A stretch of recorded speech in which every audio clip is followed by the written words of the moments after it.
Hello everyone. We're going to do some devotion. So I was just asking people whether they'd read the Thomas Merton piece, and some have and some haven't, but that's fine. That's absolutely fine.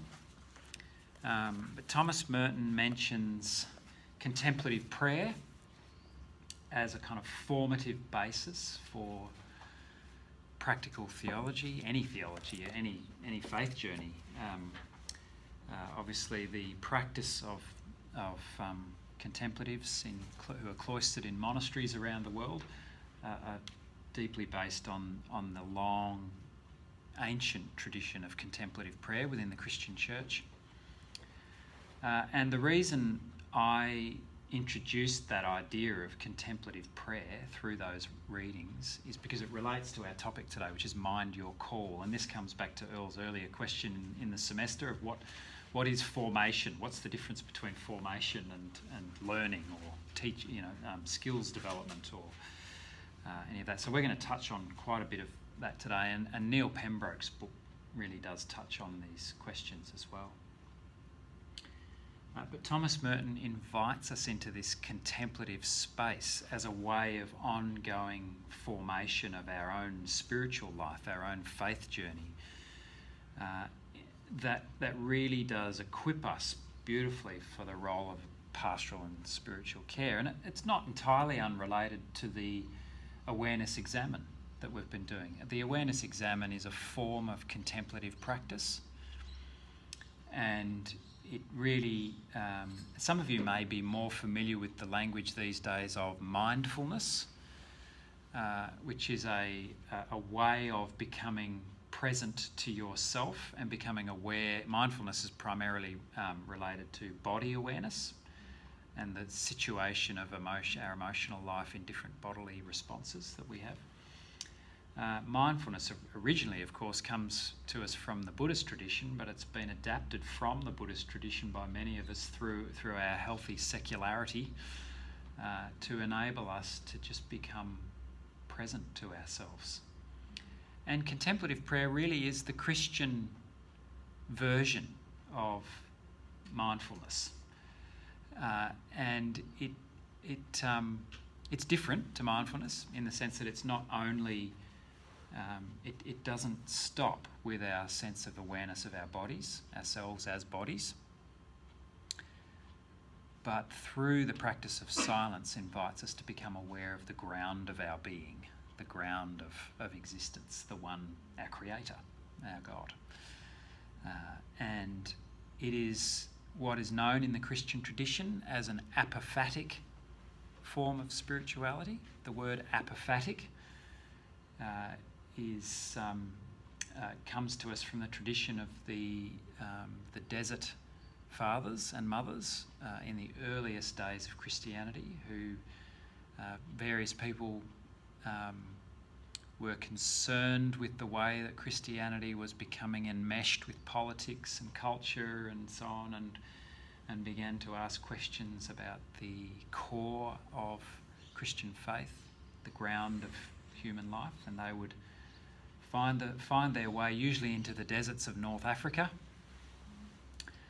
and cloister themselves away in silence. And through the practice of silence, solitude, and contemplation of the sense of God's absence and silence, they would be drawn through their own desire for God into a deeper relationship with God.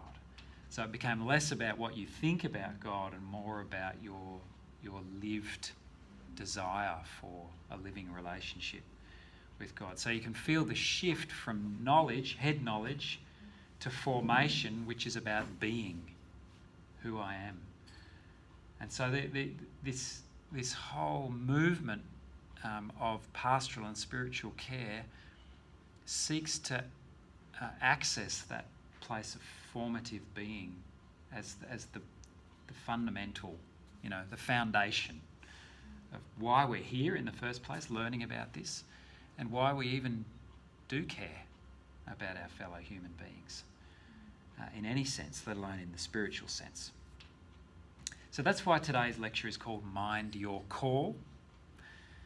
and we'll sort of get down into that a little bit today. But before we do that, I thought I'd take you through a contemplative meditation that's written by Thomas Keating in a book called Open Mind, Open Heart. Thomas Keating only recently passed away. It's a book that invites us into the contemplative dimension of the gospel, and through a particular method. So the method that he uses in this book is not itself contemplative prayer. It's a form of praying that leads you into the silence of contemplative prayer. And I wouldn't get too concerned about whether or not you find contemplative silence easy or otherwise. Most people find it hard to stay in deep silence for long periods of time. Monks and nuns who have lived in cloistered communities their entire lives will tell you in their old age that they are still seeking to access what it means to be in contemplative silence. So it's a life journey, and it's not a right or wrong thing. It's more to do with the intention of your heart than it is to do with your skillfulness. But Thomas Keating has some good kind of methods of beginning to learn about contemplative prayer. So, and in the back of this little book, he's got a little meditation that he's written that invites us into the contemplative space. And it's my assertion, and the assertion of many others, in particular in the spiritual formation and spiritual direction field, that this form of prayer forms the basis, and this form of practice in life forms the basis of our capacity to listen to other people. And the theology at the heart of this is that God is to be discovered, in a sense, in the silence of our own being. And so we're invited to listen deeply. So I've lit a candle. You can hardly see the flame now. It's still burning. But a candle can help us shift from head space into heart space. And not necessarily. It might be something else for you. It might be some quiet music.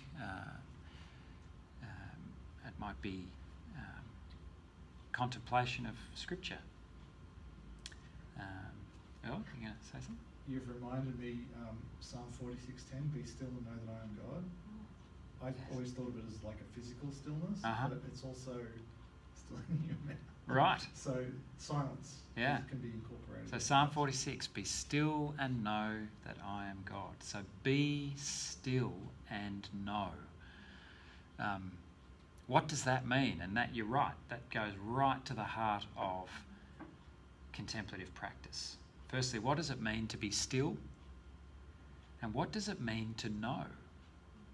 Particularly if the God that you've encountered in your religious tradition, the God that you've encountered in your family, in your church, for some reason or another disappears or goes quiet, or you can't feel that God anymore, or does that mean the end of faith? Or does that mean you're backsliding? Does it mean you're somehow a dreadful person, ye of little faith? In fact, the contemplative tradition asks us to pay attention not so much to whether God appears to be active and loud and noisy and present, but what is the condition of your heart? What is the intention of your spirit? And if the intention of your spirit is, where is God? Where's God gone? Then that is a desire, isn't it? You've noticed that God is absent and you are seeking God. And so the contemplative says actually that's what you pay attention to, and that is faith, that desire, that deep seeking desire. Not whether or not you've got all your theology right, not whether you've just had 5 amazing mystical experiences of God. Those things are all valid in themselves, but they're not the deepest element. They're not the foundations of faith, and nor are they the foundations of our practice. So in a sense, it's really liberating to know that the practical and knowledgeable and articulated aspects of what we do, whilst important, don't necessarily define faith for us. It's a deeper spiritual movement in us. And so I thought I'll take you through this meditation. Invite you just to be still. You can close your eyes or keep them open. You can sit on the floor, lie down. I've had students do any number of, forms of becoming quiet and present to themselves. So just feel free to be yourself. Some people say that the best position to relax, be quiet and but still stay attentive is to sit up straight in your chair, have 2 feet on the ground, have your hands just resting lightly on your knee or down, just dangling down beside you. That way you can be quiet and yet at the same time remain attentive to yourself. Because contemplative prayer is, whilst many of us do fall asleep while we're contemplating, those who practice these things say it's not the ideal form of contemplative prayer. It's a form of contemplation, but it's a low level of attentiveness. And the reason contemplative prayer is so important for spiritual carers is that it invites us into a way of practicing quiet attentiveness to our inner life and to our bodies. But having said that, you be yourself and be comfortable in your own body and be in a position that is most conducive for you. So let's just become quiet. And being still, what does being still mean? Well, we're in a relatively still environment here. There's not much activity going on around us. I'm not sure what people online are experiencing. Maybe the kids are running around. I don't know. That's fine. But just become aware of the different noises that are around you.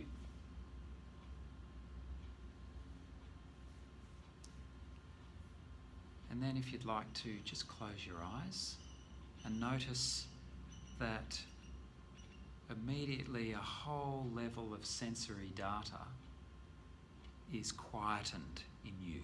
So you're not engaging in the visual sense as much anymore. Although you may still be able to be aware of certain light and shade behind your eyelids. Just allow that closing off of the visual world to become a first step towards stillness.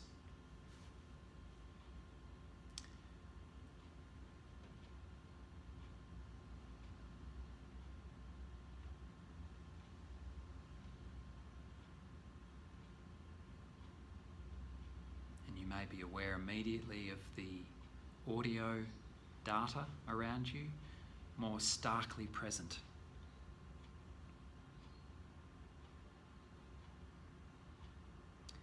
We've begun to be still, and now I'm going to read the meditation that will invite us to become ever more still as we pray and seek God.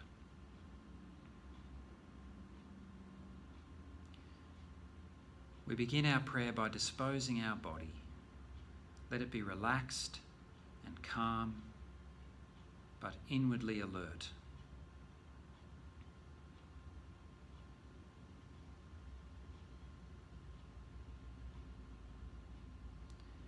The root of prayer is interior silence. We may think of prayer as thoughts or feelings expressed in words, but this is only one expression. Deep prayer is the laying aside of thoughts. It is the opening of mind and heart, body and feelings, our whole being to God. the ultimate mystery, beyond words, thoughts and emotions.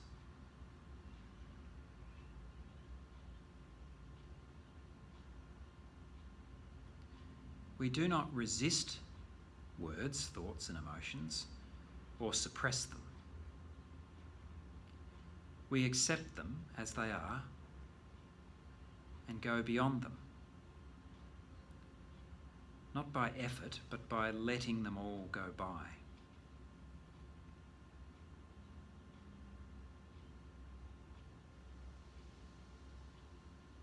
We open our awareness to the ultimate mystery, to God, whom we know by faith is within us, closer than breathing, closer than thinking, closer than choosing, closer than consciousness itself.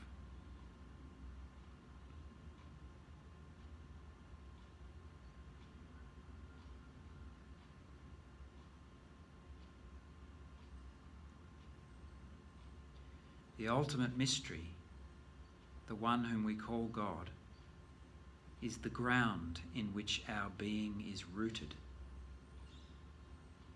the source from whom our life emerges at every moment.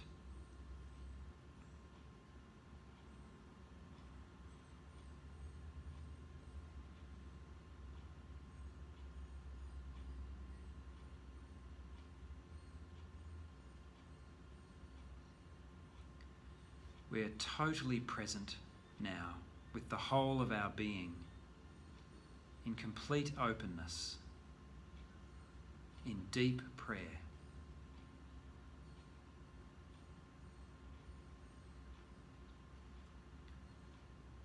The past and future, time itself, are forgotten.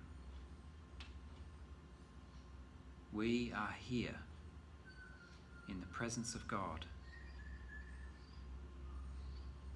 Like the air we breathe, this divine presence is all around us and within us, distinct from us, but never separate from us.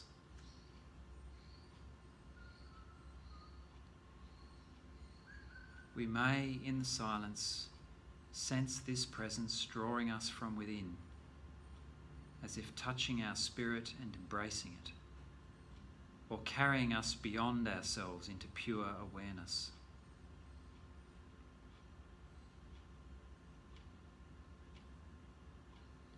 And so in this silence, in this place, we surrender to the attraction of interior silence.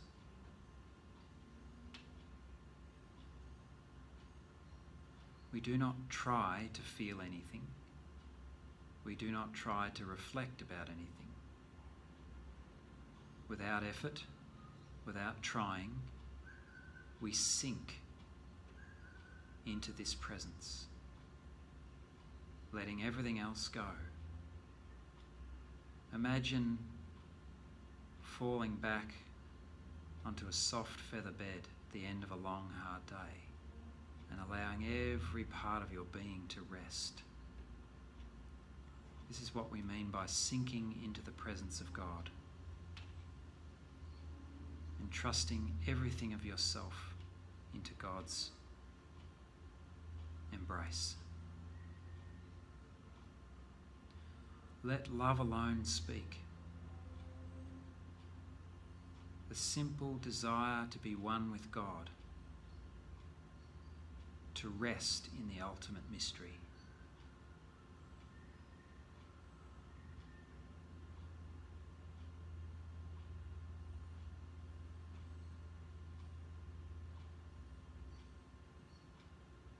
The Spirit of God is immense, yet humble, awe-inspiring, yet gentle,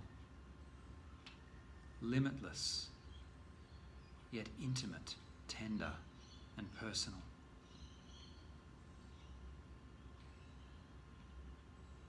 I know that I am known. Everything in my life is transparent in God. The Spirit of God knows everything about me, all my weaknesses, brokenness, and still loves me infinitely. God is healing, strengthening, refreshing. Just by God's presence. God is non-judgmental, self-giving, seeking no reward, boundless in compassion.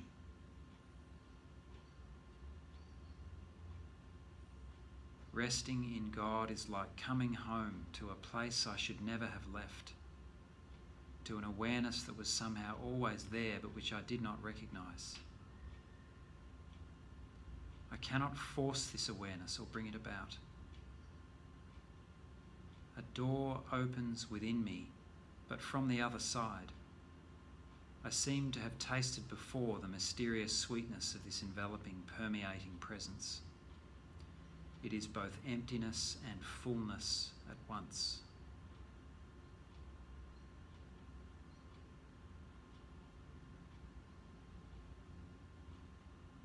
In this place, we wait patiently in silence, openness, and quiet attentiveness, motionless within and without. We surrender to the attraction to be still, to be loved, just to be.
Now let me invite you to gently become aware of your surroundings.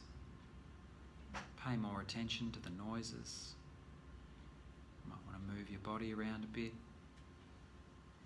And when you're ready, just open your eyes and become present to those around you again.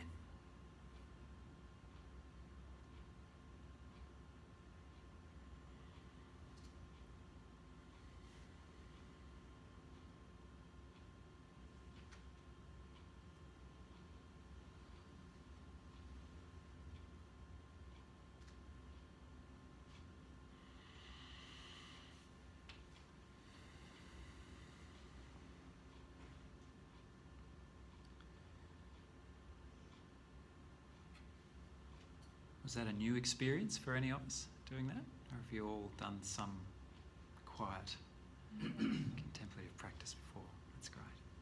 I think you can probably hear there, Keating opens with, we begin our prayer by disposing our body.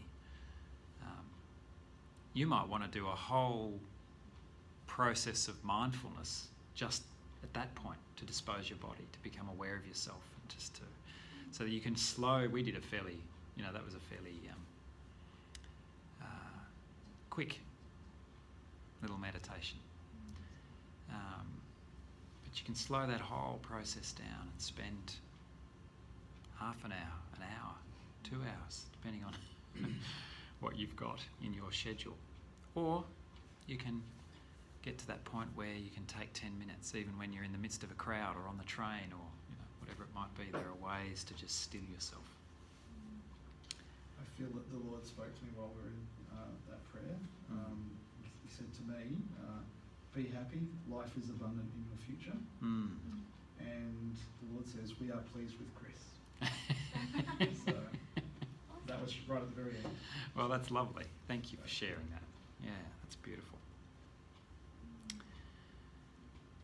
So here we are in the presence of God, around us and within us, and about to embark on the rest of our semester online.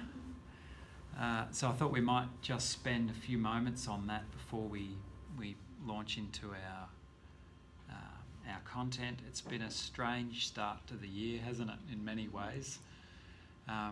First of all, I just want to know that you've all been reading the communications from Graham, our interim principal. So you've got a good grasp of how the college is responding. Yeah, that's good. How are you feeling about that? Yeah, it's not Fair enough? Yeah. We can understand why we have to do that, and yeah, that's good. And it's not feeling too anxious. Yeah, I'm sure some of us are feeling a bit anxious, but that's good. So, I mean, basically what we need to just emphasise today is that, as we said before, next week is a pause week. Everything goes on hold, and that means that the whole semester gets kind of pushed forward by a week there. So there will be an extra week on the end of semester, so we'll push into that week of June. And that also means that all assessment tasks get an extra week. Yay! Due in at the end of week 6. But I want you to know from me that it also means that I'm very aware of the multiple and complex stresses that everyone is dealing with at the moment. The decision-making processes you're going through in your own families, the caring of elder family members, trying to work out whether it's best to stay isolated or to reach out. All of those complex decision-making processes that everyone's having to make at the moment.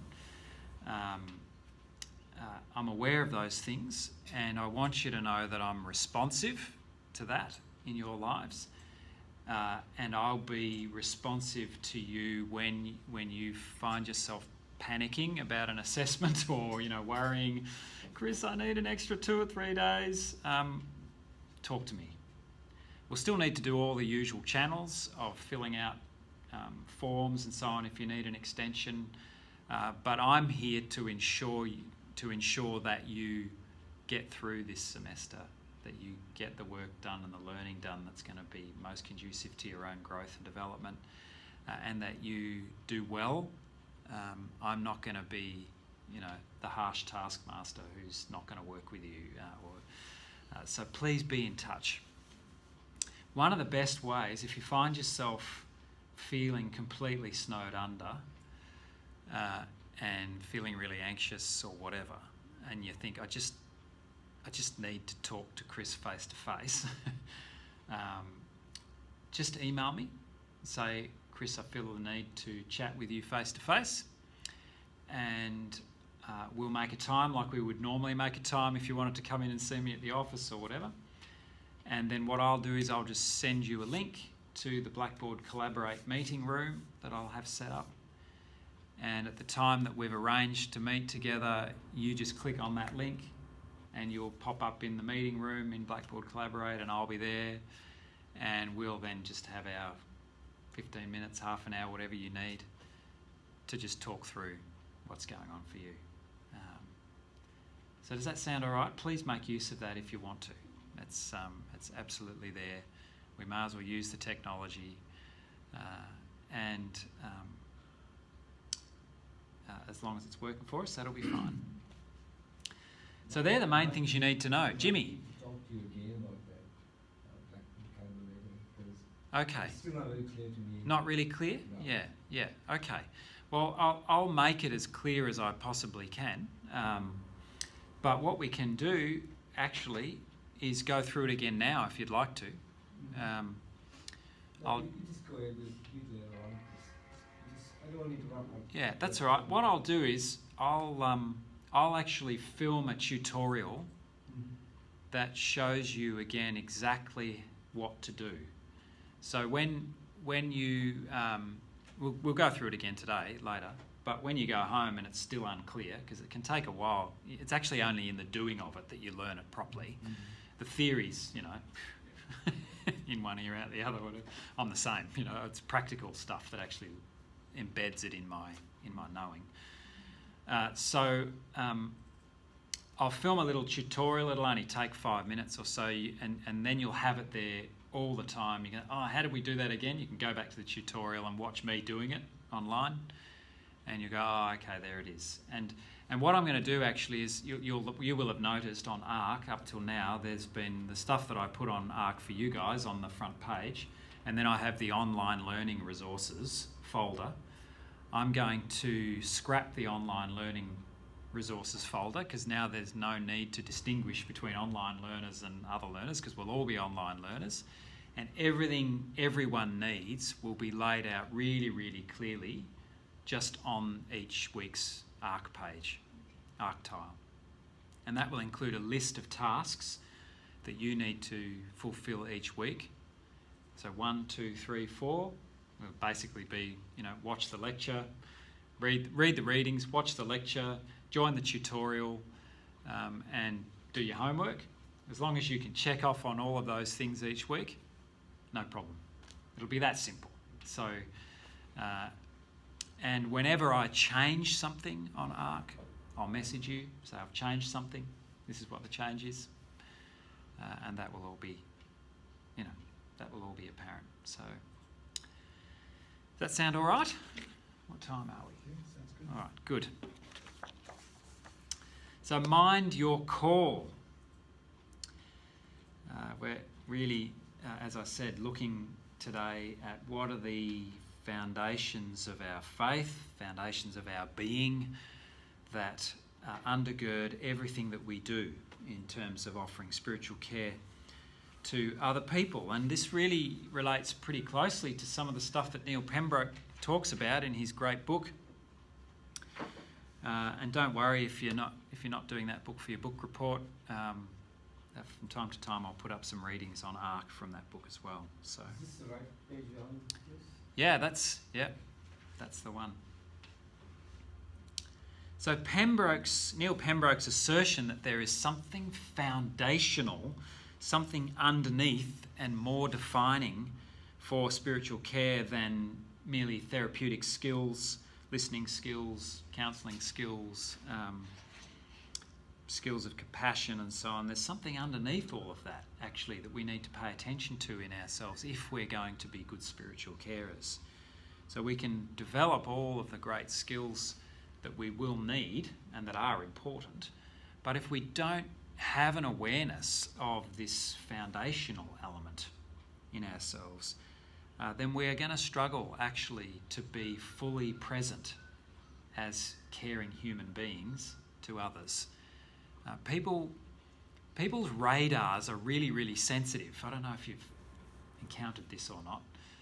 There are various ways of saying this, but people's radars are very sensitive to inauthenticity. We can pick up when someone is caring for us purely as a kind of methodical skill base. There's kind of checking off all the boxes in terms of whether or not they've done the right thing in terms of caring for us. And most of us are really sensitive to that, and we can get a sense that this person is trying to do the right thing by me, but they're actually not really genuinely present to me. They're not genuinely listening. And this sense of being able to be genuinely present to another human person comes from this, what Pembroke calls the foundational element. What underlies, what is our calling? And does it shape who we are as human beings? So the question at the heart of our lecture today is, what what is this foundational element, or what are these foundational elements in spiritual care? And they're crucial for us to discern because they form the basis upon which we form ourselves as spiritual care practitioners. Pembroke calls this foundational element availability. And it's an idea based on the Christian understanding of self-giving love. And I've called it the spirit of kenosis, which is a Greek word that I think pops up once or twice in the New Testament, but most prominently and usefully perhaps in the second chapter of Philippians, the Philippians hymn, "Let that same mind be in you that was in Christ Jesus, who being in the very form of God did not consider equality with God something to be grasped, but emptied himself," self-emptying, and became human, entered deeply into human existence, even to the point of death. So there's that whole movement in the Christian understanding of God that is God not being the high king in heaven in terms of God's attitude towards human beings, but God being the one who empties God's self and creates space for the other and is able to be fully present to their experience. So that's why we have this intensely relational sense of God, isn't it? That God isn't this kind of distant tyrant. God is spirit, in that sense that God is deeply present to us and doesn't fill existence with God's own presence or God's own majesty. God actually creates space for others to be, and that's actually why kenosis is at the heart of the creation narratives in Genesis as well. In order for God to create otherness, God had to enable that by making space for otherness to be. And that's what relationship is. And so this sense of what Pembroke calls availability really is at the core of spiritual care for Christians. We know that not only Christians offer spiritual care out there in our public space, so we'll look a little bit later at the possibilities for other spiritual carers as well. But for us as Christians, this spirit of kenosis, this spirit of deeply present availability, creating space for the other, is at the heart of what we do. I don't know if any of you ever met Reverend Jill Manton. She's still alive. You still have an opportunity. She was my teacher of spiritual direction at the Wellspring Centre, which is situated in the Ashburton Baptist Church. It's an ecumenical spirituality centre, but they have a spiritual direction formation program there that you can actually get credit for at the University of Divinity. And Jill was the first person to say to me, the first person I heard say, and I had done a full theology degree, done the whole ordination process and so on, and Jill was actually the first one who nailed this for me. Mind your call. It is all in all. Now, this is this sense of foundational. If you're going to be a listener, and the whole world is crying out for someone who will listen to them, if you're really going to be a genuine listener, it will be crucial for you to, as part of your daily spiritual practice, attend to your call, to your sense of who you are. So underneath all of the practical skills, goals, concerns, hopes and desires of pastoral and spiritual care, there must be what Neil Pembroke has called foundational and what Jill Manton has called your calling, your vocation. And when Pembroke speaks of the foundational, he means to lead us into a reflection on what it is in each of us as unique human persons that makes our care spiritual care. And Pembroke's approach confronts us with an uncomfortable reality about spiritual care. It has its foundations in who we are and in that which concerns us ultimately, as Paul Tillich so eloquently put it in his sermon. So this is a matter of faith for us. Question. Yes. By call, do you mean calling, as in what a person feels that God has called them to Yes. do? So by calling we mean that sense that God is calling us to this ministry in that sense. Vocation it has the same root meaning. And it is specific, it's a sense that is specific to the position of religious faith that we hold in ourselves. Not everyone has that. They have a different way of kind of articulating the same thing. And as we saw in our sort of quick survey back through history, the history of ideas around what it means to be caring, not everyone has the same religious root, the same divine root for their sense of calling. And so there may be different language around it, but for us this is what it is. And so we pay attention to that in ourselves. So let's just pause here and do a little exercise to make sure we're understanding this. What we do talk a lot in pastoral and spiritual care about forming and developing skills, core competencies, and so on.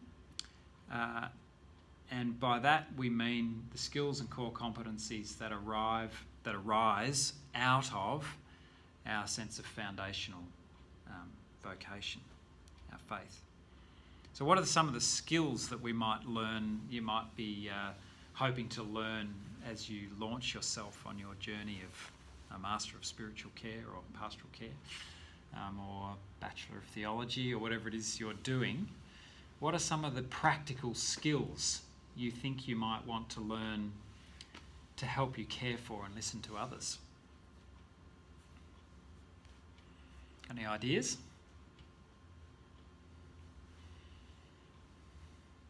I think the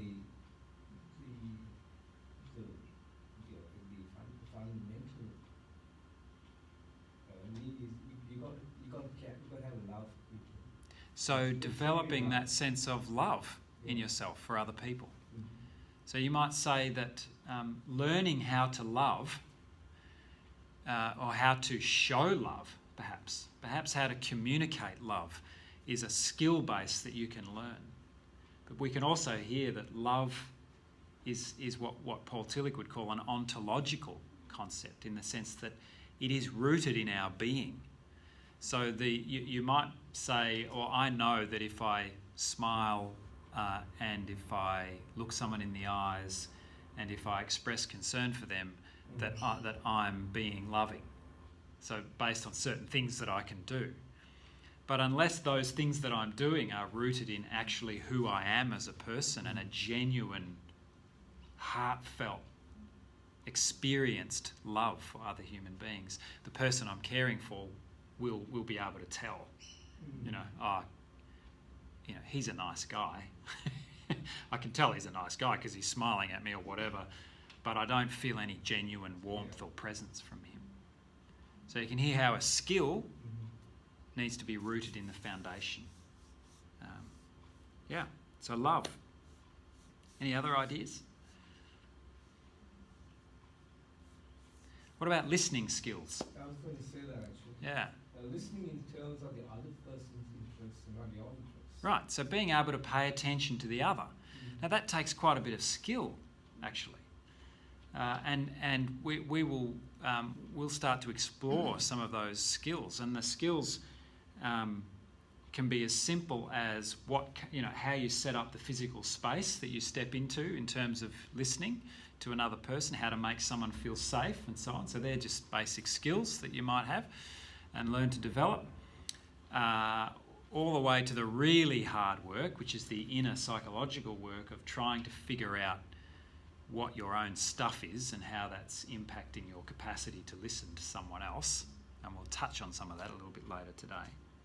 Sometimes, Chris, when you're talking to somebody, when that person is talking, we are looking at that person, but we are thinking in our minds, how can we reply this person? Right, exactly. And we're not actually listening to that person. That's a great example. So we can be so busy thinking about what we're going to say next, that we actually, if we were asked, we'd have no idea actually what that person just said. Now that's a really common experience, and one that's actually really easy to become aware of once someone points it out. But there are actually nuanced layers of that kind of thing going on. Because sometimes we might think we're paying really deep attention to the other person, and in fact we're not thinking necessarily about what we're going to say next. But that what the other person is saying is having a profound impact on us at an emotional level, perhaps. So maybe they're expressing anger that unexpectedly, for me, touches my own angry place in here. And so I start getting caught up in their anger as if it's my anger, as if I'm somehow caught in that story. And you may have heard of the words transference and countertransference, where this cycle of being inadvertently caught up in what's being shared as if it's our own reality. And that can then start to determine how I listen or don't listen, or how I respond to the other person. And it's both really helpful and potentially risky. So the whole early psychoanalysis tradition with Jung and others were really suspicious of transference and countertransference, because it seemed to them that that was what stopped people having appropriate boundaries, safe boundaries between practitioner and client. And they were right, you know. But they tried to completely create a scenario of total objectivity so that there was no deep intersubjective connection, to just try and be safe. Whereas recent research that we'll refer to a little bit later has started to uncover the idea that in fact total objectivity, you know, I'm the expert, you're the client, the desk's in between, and I'm not getting emotionally involved here at all as the carer. That's actually a self-delusion. It's never actually possible. It's a very cold approach. It is cold, and it's not achievable actually, because by virtue of our humanness, we are present emotionally. We just are, and people affect us in all sorts of amazing ways. Yeah, and so if we try and delude ourselves that we're not being affected, we're actually in danger of becoming more dangerous than we were before, because we're deluding ourselves. And so nowadays we talk more about developing the skills of intersubjective presence, which means be aware of yourself and be aware of how the other person is impacting you, and under the growth in understanding that awareness brings, you be present to the other person as authentically as you can be. And it's actually understanding yourself that brings safety, not trying to suppress yourself or deny yourself, or, you know. Just learning how to set boundaries. Yeah, that's right. So, for example, as often happens in transference, countertransference situations, a client will come to a counsellor or whatever and start to develop attachment feelings for that carer, because it's the first time they've been listened to, perhaps for 20 years or something, you know. And as long as the counsellor is aware that that is what is happening, and is able to understand why it's happening and understand their own feeling and emotional responses to that, then they can take that person's expressions seriously as part of who they are, and not just try and block them or suppress them. But they're safe because the practitioner knows what's going on and knows what an appropriate response is, and understands their own emotional movements and so on. So that takes a lot of skill and a lot of practice. Yeah, I was going to say, I was talking to my minister, and he was saying that one of the things that he's found the hardest to do, and he said, you know, 20 odd years, hasn't still mastered the art of not taking it on yourself. Right. And Yes. he said it's very hard. He said that's what he finds the hardest part of pastoral care is not taking it on yourself. But I kind of think to a degree you have to.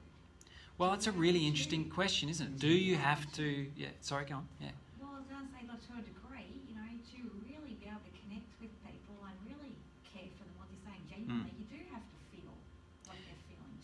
Absolutely. So part of that intersubjectivity is being open to feeling in sympathy with or compassion for that other person. But the question that your minister raises is really important. How do I protect myself from just taking everyone else's stuff onto myself?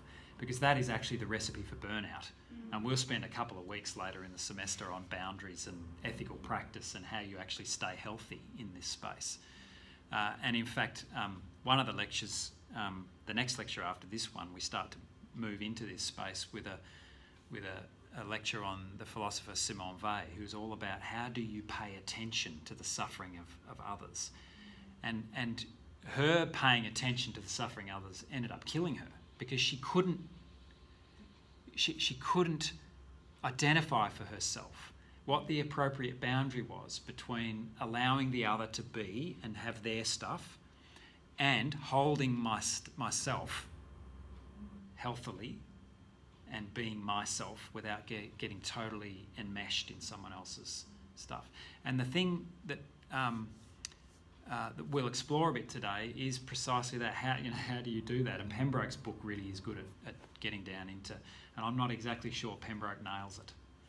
I think Pembroke is in danger of saying, oh no, we're Christians, we get to lay down our life for everyone else to the point where, we have to die for everyone else. We have to sacrifice ourselves.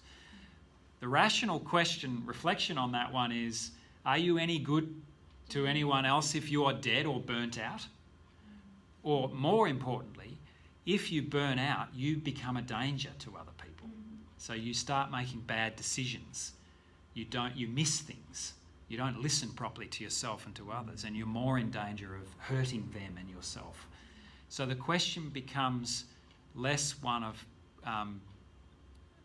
it becomes understanding the difference between just being a martyr or a doormat for everyone else and actually being truly helpful and safe in an ongoing way that's sustainable for everyone. And they're really, really important questions, and they're skill-based. But I wonder if you can hear again how those skills are not merely how to do this, how do I do this. These skills are based in a deeper foundational element. They are, how do I genuinely love others and genuinely love myself? And this goes back to that beautiful gospel catchphrase, doesn't it, that Jesus left for us beautifully? Love your neighbour as you love yourself, which implies that you actually can't love your neighbour if you can't love yourself. And it's a common thing in all listening disciplines to pay attention to this, which is a similar thing. You can't listen to someone else if you can't listen to yourself. And this, so all of those skills, how do I listen to someone else, always must be rooted in this deeper foundational element of availability that Pembroke elucidates for us, and that is, what does it mean to be me available to you? Does it mean me being just lay it on me, I'm a clean slate, whatever you've got, that kind of attitude, whilst it may seem noble and it may seem Christian, in fact isn't, because it's what we actually call in the ministry trade, we call it the Messiah complex. That is that I'm always here for you. I will always be there for you. It doesn't matter what you go through, I'll get you through it. Can you hear the unhealthy element in that? It's very delusional. It's delusional and it's not safe. Firstly, because when you promise someone, I'll always be there for you, is that true? No. It's probably not, is it? Because you're a finite being. There are going to be times when you're not able to be there for someone. You need to speak the truth as well. Absolutely. Even if the truth is not something that the other person wants to hear. Speaking the truth, as you say, even when others don't want to hear it, is actually a part of the foundational element.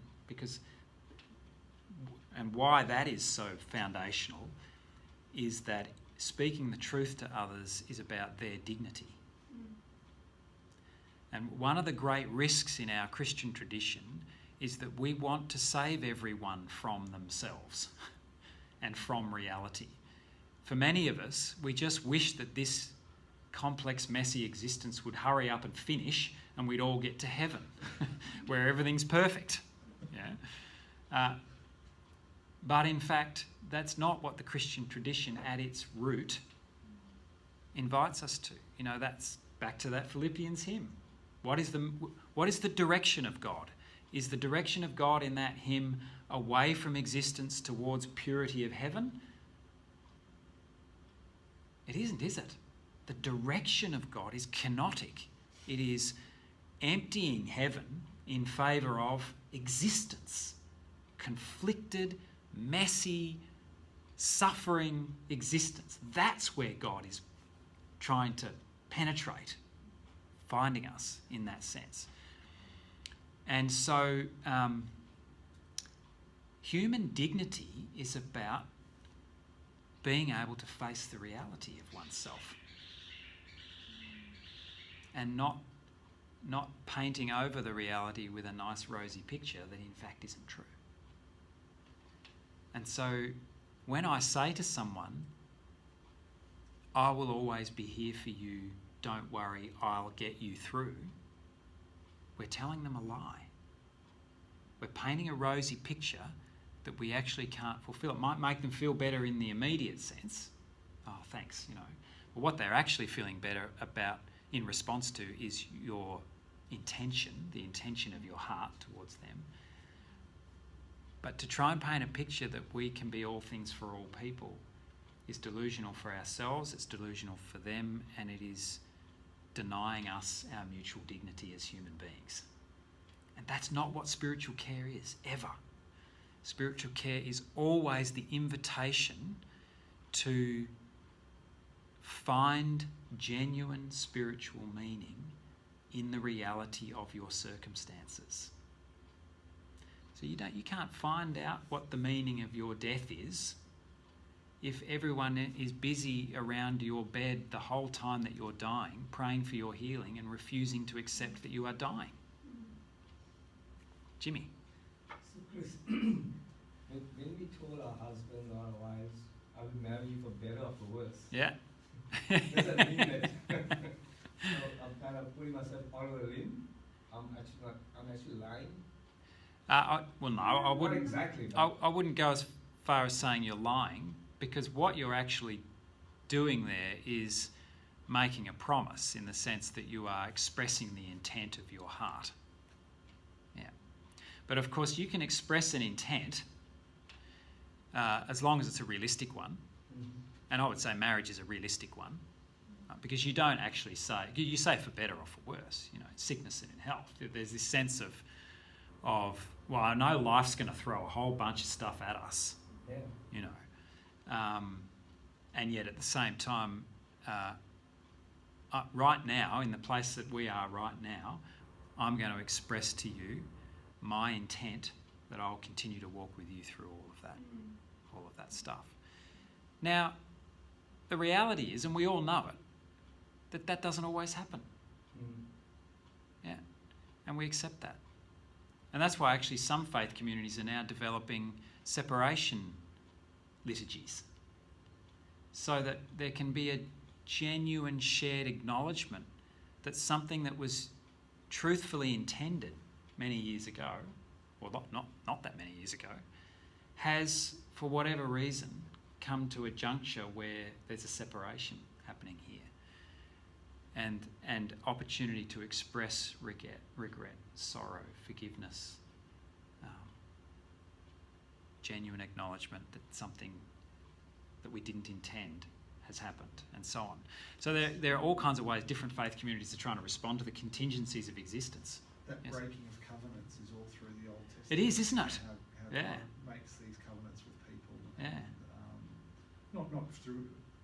not every covenant, but Yeah. through many of them, people being people, they don't live up to their side of the covenant. Absolutely right. So the breaking of covenant is part of the long story of faith in that sense, and the mending of relationship and the doing the hard work of forgiveness and of trying to work out, well, okay, this broke.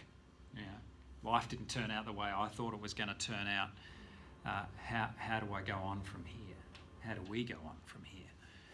Is all part of what it means. Yeah, and that's why that's the stuff of spiritual care.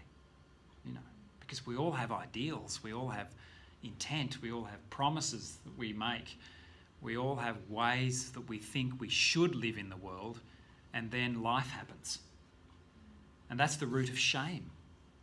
Shame is the sense that I have not quite lived up to my own ideal image of myself. If I could be the me I really wanted to be, it would look like that. But you know what? I've never actually quite made it. Now that can be a motivating force, that can motivate me to aim for something. That's the best kind of ideology. If ideology can be good, I'm not a great fan of ideology, but if ideology can be good, and it can be, it is that kind of goal that we have that we know we probably won't ever really achieve, but it gives us a sort of a measuring space. Where am I in relation to that goal? That's the best kind of ideology. The worst kind of ideology is the ideology that says, see that idea there? That's real. That's my reality. And I just dogmatically paint that over everything else because the reality is kind of doesn't really suit my purposes. Yeah, I'm afraid of it, or it doesn't suit me, or And spiritual care can deal with that good kind of ideology, but it doesn't. It resists getting caught up in the unhealthy type of ideology, which is the avoidance of reality, the avoidance of the truth, the avoidance of what's actually going on. And so often a dying person or a deeply unwell person will be surrounded by family members who are so caught up in their ideology that they're not allowing the reality of the situation to be felt, to be experienced, and for the person who's dying to make meaning in that space. Because you can't make meaning if you're avoiding, if you're stopping, blocking. Now, of course, the person themselves has to want to be in that real place. You can't force them to be. That would be abusive. You can't say, oh, look, sorry, love, I know you think you're going to be healed, but you're just not. That would be abusive, right? You don't do that, right? But you can be with someone in an authentic way that invites them to explore their emotions and their feelings. Why is it that they whilst they're aware of what the doctors are saying to them, they can't access to that space? Do you want to unpack that? Do you want to share about that? What are you feeling? What are your hopes? What are your desires? Because the desire to be healed is a genuine, real desire.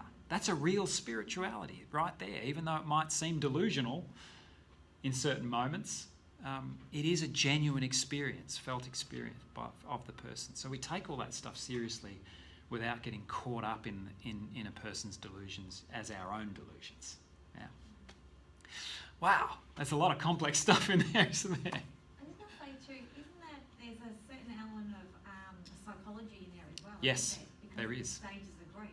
Absolutely. So if somebody's dying and they're going through palliative care, Right. even the carers and family members are going through those stages That's of grief. exactly So right. Denial is one of them. That's right. That was the first. So you're right to raise that. There's always, in our skill base, there's always an element of psychology because that's part of who we are as human beings. And there are skills that we learn as we go through our learning in pastoral and spiritual care that we draw from counselling and psychology, from psychoanalysis, from philosophy, in our attempt to develop the skills of understanding what is going on for people. Yeah. Even they are skills. They're skill sets that are often designed in response to the desire for a therapeutic outcome. These people are on somewhere here in the stages of grief, and if we do the right thing, they'll move successfully through each stage, and in the end, they'll be fine. But the foundational element of ourselves knows that a nice, neat process of 5 or 6 stages of grief doesn't fit everyone's experience. You know, and I mean, even those theoreticians who developed those schemes were aware that some people would stay longer at stage 2 and some people would get up to stage 4 and then revert to stage 1 and then, you know, they jump all over the place. So they're helpful tools and they're good skills, but without the foundational understanding of that, actually underneath all the skills that might help us understand, I need to be genuinely available to the person in front of me right now, their unique reality. And that's what availability is. It's a, you know, I used to remember when I was a young minister at the Ivanhoe Baptist Church, someone asked me, Chris, I said, you know, in your position description, pastoral availability is there, and more often than not, when I ring you during the week, I can't get you. You know, your phone just rings out or whatever. What's going on? You're supposed to be available. And so I had to teach about what availability was. And pastoral availability means that when I am with you, I am with you. Fully present, fully available, interacting with you as the only actual reality that is in my awareness at this time. And so that means everyone else who's trying to get me on the phone is not, by definition. That's actually what pastoral availability is. And I said to this person, when it comes time for me to be with you, you can be sure that I will be with you. And I won't be taking calls about, you know, whether or not we order the toilet rolls in time or whether there's going to be a candle on the altar on Sunday or, you know. I'll be with you, pastorally available. Yeah. That's a good point, yes. Yeah. So I've it's got a few friends who are musicians. Yes. And I find that when I spend time with them, they're very, very good at ignoring their phone, or if they're doing one thing, they're doing Yes. one thing, and they're able to focus on just that one thing. Musicians are great at that. Seems to Yeah. come from Yeah. their hours and hours and hours and weeks and years of practice. Yes. Playing an instrument, because obviously playing an instrument's complex enough that they've trained their minds to focus on that Yes. one thing and to do it to the best of their ability. It's amazing, isn't it? And it's a great example of musicians focusing in that way. And I don't know how many of you are artists. I mean, most of us are artists in one way or the other, even if it's just writing in our journal or, you know, whatever it is. It's a form of art. And there's something contemplative about art. And that directs us back into that contemplative prayer tradition space, in that you can sit down with a piece of canvas and start rubbing a bit of oil paint on the canvas, and next thing you know, an hour and a half's disappeared and you're not even aware of it. There's that sense that the art becomes all embracing in you, and that's why, in a sense, why we call it an art. We'll talk a bit about that too. We've got to stop for a cuppa. But yes, you're right. That's that deep awareness and availability to the situation that we're in right now. And that's why reflection, you know, we're talking about the action reflection cycle. That's why the reflection side of that is so important, because you can come out of a deep presence to another person in the spiritual care encounter and know that in half an hour you've got to be with the next patient. And you've been so deeply immersed here, so deeply attentive to what's happening right in front of you here, that you need to process that, put it somewhere, write your notes, jot down what you think you might need to talk with your supervisor about, and then begin the process of entering into availability to the next person. This is why being a spiritual carer is really hard work. It's not, as in the old days, often you'd often hear pastoral carers say, oh yes, pastoral care is loitering with intent. You know, in other words, you hang around in the hospital ward And if you hang around long enough, someone will want to talk to you about God. That's not spiritual care. Spiritual care is intentional availability to the other, as Pembroke points out. It is. And that's why more and more hospital spiritual care processes are less designed around practitioners being assigned to a ward. You go and stay on ward 7 for the day and just see what happens.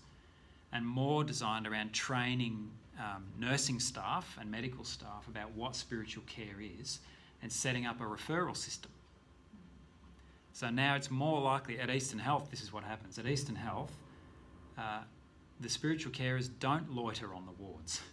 They are in the spiritual care office in the morning, triaging the referrals that they've received overnight or the previous day from nurses about who needs spiritual care on their ward. And then you go and target that. And it's a much more intentional spiritual care presence. It's different, isn't it? In a church context, it's perhaps more responsive to people's stated needs, and it is more about a broader sense of listening presence to the congregation. So are you saying that it's a service that's offered in effect from a hospital? The nurses would offer that or question the patient and say, would you like... Sometimes, yeah. So nurses who are trained in what spiritual care is will be open to hearing from a patient when there might be some broader, more intangible sense of anxiety, concern about going home, worry about it's often a lower level of emotional experience than what would normally push them into the place of being referred to a psychologist. It's actually it's really hard to get referred to a psychologist in hospital. Could be a lot of things. I'll volunteer as a pastoral care worker for 6 years down in a hospital. Yeah. But it was always based on the background history of the patient. Mm. And a lot of them, especially the elderly, the anxiety about going home, having nobody to care for them, or having left a pet at home that they're really anxious about. So it comes on all different form, but it's always based on the person need at that time and how we can go and be there for them and just attend to that anxiety. Absolutely. So it's very intentional. Yeah, beautiful. Thank you. Why don't we stop there and have a cuppa? We've been going for longer than we should have. So have a good break. Have 20 minutes, yeah? Get a cuppa, have a good rest, get out in the sun, rejuvenate, and we'll come back. I've only got about 1/10 through my lecture so far.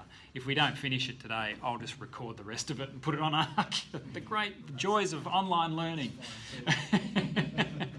But this is great. It's great conversation. It's good learning.